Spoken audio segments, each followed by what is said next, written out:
Here's a little insight into how truly successful people think.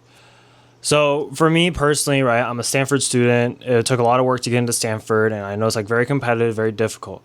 So just for fun, I searched up the percent of like, if you're a Stanford student at a top school, what percent does that make you of the entire world, right? And it pretty much came back with like 1 in 1,000,000, right? So a lot of people will be like, whoa, that's like really cool. It's a huge accomplishment. That's like amazing, which it is. Yeah, it is amazing. And it's great that I was able to like, work hard and able to eventually get that. And it was a very hard thing. And I was like very lucky that it did happen, right? But what really successful people think is like, okay, I'm 1 in 1,000,000. Why not 1 in 100 million? Why not 1 in 1 billion? Like you have to keep going because here's the thing. You work really hard. You're going to get success eventually. But there's so many like filtering layers, right? At each step of success, there are more people who just stop working hard because they figure that they don't need to anymore because they get more satisfied. And to a degree, it's fine, right? Because like, okay, if you achieve a really big thing, you may not need to necessarily push as hard, but you just got to realize that that's going to make you softer and softer as you progress, right? So there's a lot of people who get into a top school like Stanford and just chill out. They just stop. And really successful people have their own personal reasons for them to keep going. It's not all outcome based. It's like they're doing this, the improving yourself is not just so you can become like successful and, make it.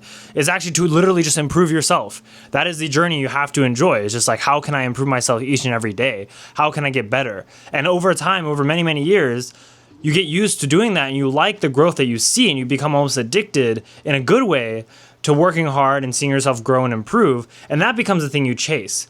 Because you see this in so many situations. People get successful, they make like a lot of money, and then they realize that the money doesn't bring any fulfillment. And the truth is, it never was supposed to in the first place.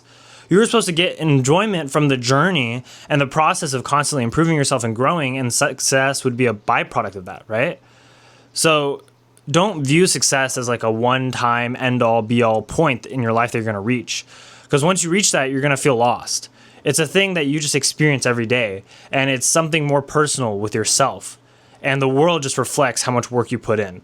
And so just understand that it really never ends, but you don't want it to end.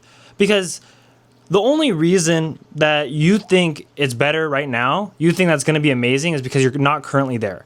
The only reason you think that having a bunch of money is great is because you currently don't have a lot of money. And like, I'm in the same boat. A lot of times we idealize it. We wish everything was better. We think our lives would be amazing. The reality is your life would still have a lot of issues. There'd be a lot of problems. Things would be a lot easier and you'd have different kinds of problems, right? But it's not like everything would just be perfectly fixed. So understand that, nothing in your life is going to make everything perfect, but it's like if you can continue to grow and improve and find satisfaction in that, that's going to be the best possible way, because eventually when you do reach success, you'll just continue to try to keep growing as much as possible, and you won't be as like aimless or lost as some of these people are who reach success and didn't have a clear goal past that. Same thing with getting to a top school. A lot of people's like dream like school is like Stanford, and they get in and they don't know what else to do because their whole dream was to get into Stanford and they worked really hard for that.